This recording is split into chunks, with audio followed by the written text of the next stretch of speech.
and welcome back to my channel. In today's video, I'm doing a full day of eating.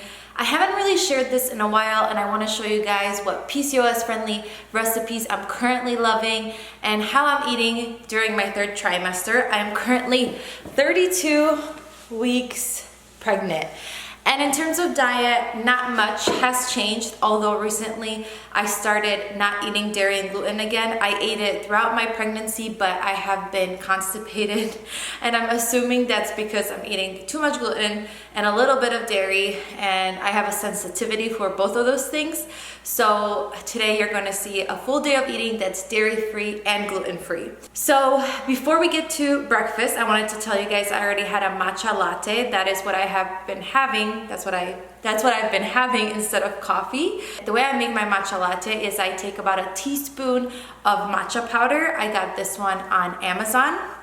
And I put it, like I sift it through like a sifter. If you have a whisk, you can use a whisk, but I don't have a whisk, so I use like a sifter. It's actually a tea thing, like a tea steeper maybe. And then I add about half a cup of boiling water. I mix it all up. I add about a teaspoon to a tablespoon of maple syrup, and then I top it with steamed oat milk. The trick is to use full fat oat milk. It steams so well. It's so creamy. This is my favorite plant-based milk. I completely let go of almond milk, soy milk, any coconut milk, and I've just been obsessed with this brand and obsessed with this oat milk. So if you guys haven't tried it, try it out, but make sure you get the full fat version. But now I am starving, so let's go over to the kitchen and make some breakfast.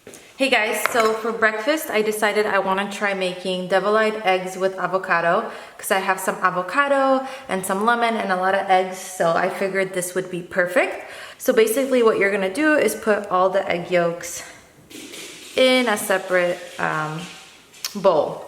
Okay, so once we have that, you're gonna need a fork and your avocado. You're going to kind of roll your avocado on like a hard surface or just kind of squish it with your hand. That kind of does a lot of the mushing for you. Okay, and then I'm gonna squeeze it all into this bowl with the egg yolks. Once we have that in there, I'm gonna squeeze some lemon, some salt, some black pepper, and some paprika.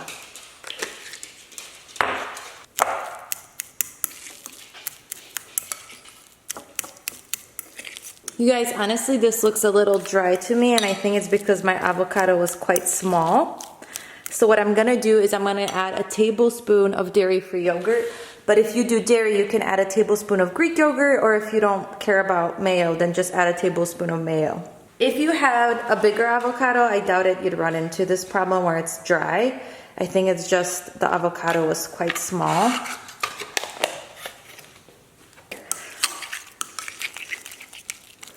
So now I'm gonna add some green onions into here. You can add cilantro or parsley if you'd like, or any type of like green, maybe dill. But I have green onion on hand, so I'm gonna add green onion. Okay guys, so the mixture is ready to go and to fill the eggs with. I'm gonna set it off to the side, and now I'm gonna cut up some vegetables that I'm gonna have with breakfast.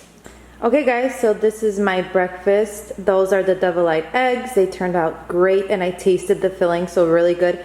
I put some more paprika on top. I have one rice cake, a cup of mixed berries, and some vegetables. Ivy, excuse me. Hello. Okay. And the reason that I eat a lot of eggs in pregnancy is because they're packed with choline, and choline really helps with baby's brain development. So I'm gonna dive in and then I'll see you guys at lunch. Hey guys, so I just got back from a walk and I'm feeling a little hungry, but not hungry enough to have lunch. So what I'm gonna snack on are these DIY Twix bars. I'll link the recipe in the description box. I didn't make the recipe, meaning like it's not my recipe, but they're so good, and they have like a almond flour layer with coconut flour, and then like a caramel layer, which is almond butter, and then dark chocolate. So good. I'm gonna snack on this. and 1 apple. This is a very good PCOS friendly dessert recipe. I actually keep them in a container. I keep some frozen and some in my refrigerator, so they really help curb my sweet tooth. So good. I'm telling you guys, my favorite dessert ever. Hi guys, it's lunchtime and we're gonna make an acai smoothie bowl.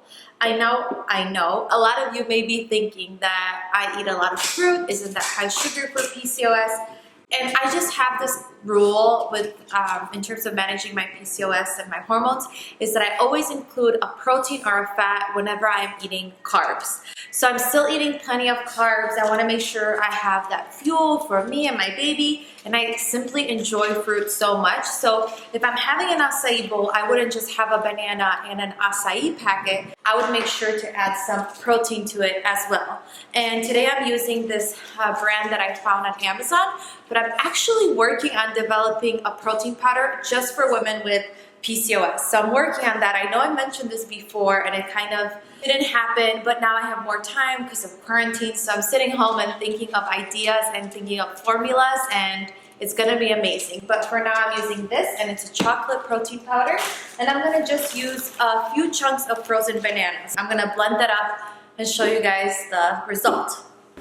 So our acai bowl is done, and I can kind of see that it's quite liquidy, so I should have added less water, but I'm fine with that, so I'm just gonna use it. But if you wanted it to be more thick, then add some ice if you do the same mistake as me to make it thicker, but I'm fine with like a little runny acai bowl. Then you're gonna add your fruit, so I'm adding some strawberries.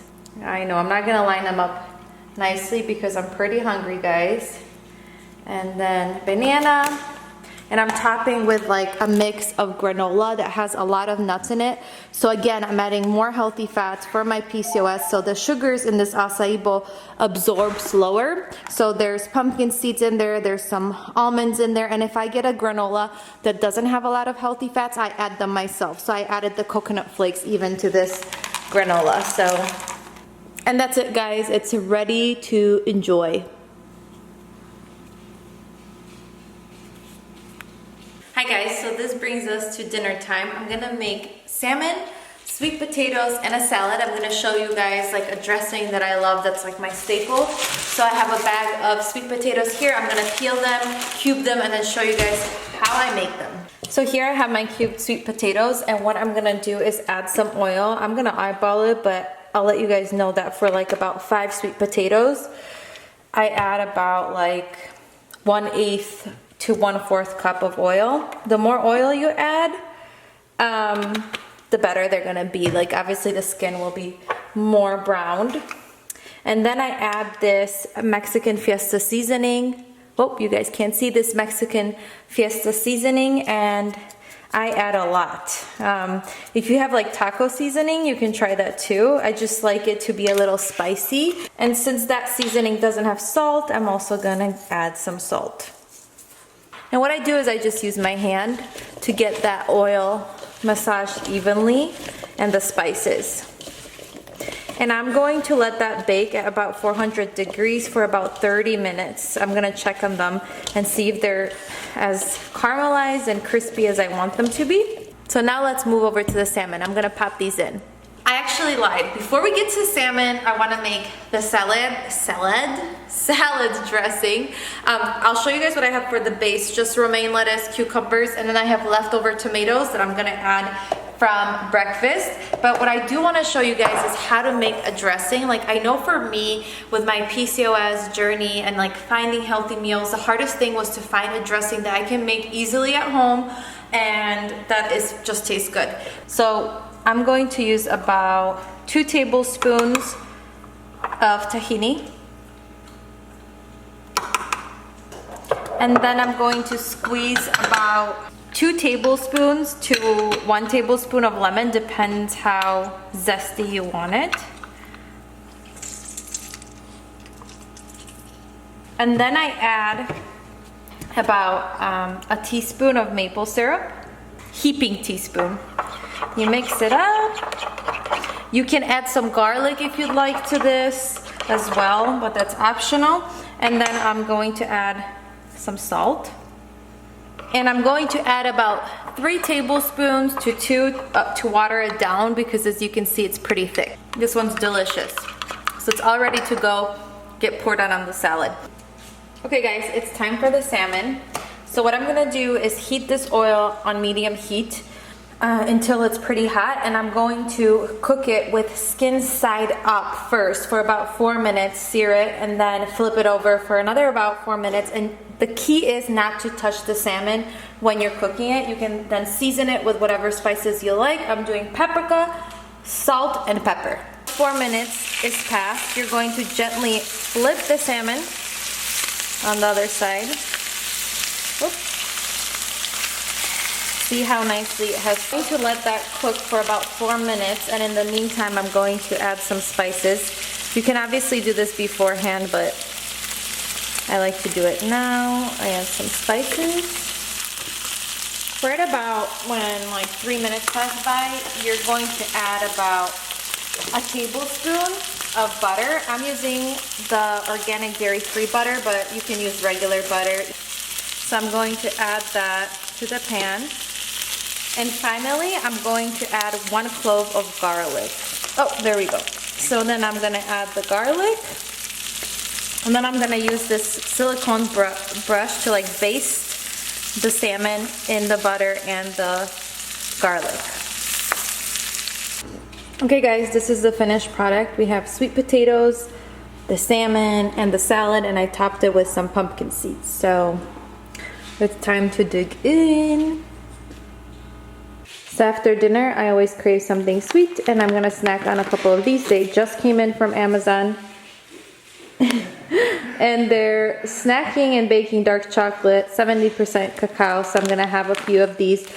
Don't be afraid of chocolate. It's highly full of antioxidants and can be a part of a healthy diet. Yeah.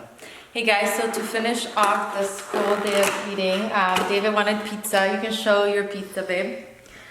And then, so I ordered a gluten-free and no cheese pizza. It's pretty sad, but I'm gonna add some hot sauce, and I just wanna show you guys that even when you have PCOS, you can still order pizza. We're gonna watch a movie, relax a little bit, and you don't have to miss out on like life things, and you can still get the things you want. This is gluten-free and dairy-free. So just want to tell you guys know that don't miss out. Always order something for yourself. You can always find something on the menu. Thank you so much for watching this full day of eating. Love you guys so much. Leave a comment and catch you in the next video. Bye.